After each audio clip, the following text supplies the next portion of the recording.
ছেলেটার নাম কানে আসলেই চোখের সামনে ভেসে ওঠে দেশের জার্সি গায়ে শেষ মুহূর্ত অবধি লড়ে যাওয়া এক কিংবদন্তি ক্রিকেট যোদ্ধার নাম, যে বিপক্ষের চোখে চোখ রেখে লড়তে শিখিয়েছে আগামী প্রজন্মকে, যে শিখিয়েছে কিভাবে নিজের দলের দুর্বলতাকে নিজের সেরা পারফরমেন্স এবং আগ্রাসী মনোভাবের মাধ্যমে বাউন্ডারির বাইরে ফেলে একটা দুর্বল টিমকে ক্রমেই চ্যাম্পিয়ন টিম হিসেবে গড়ে তুলতে হয়, এবং কিভাবে একাধিকবার হয়ে ওঠা যায় এই বিশ্বের সেরা অলরাউন্ডার।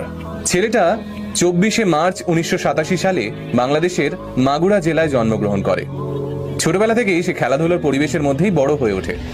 ছেলেটার বাবা মাসুর রেজা ছিলেন খুলনা বিভাগীয় দলের ফুটবলার, তবে নিজে ফুটবলার হলেও তিনি কখনো চাননি ছেলে খেলাধুলার সাথে যুক্ত হোক, বরং ছেলেকে ডাক্তার, ইঞ্জিনিয়ারের মতো সম্মানীয় পেশার মানুষ করে তুলতে চেয়েছিলেন তিনি।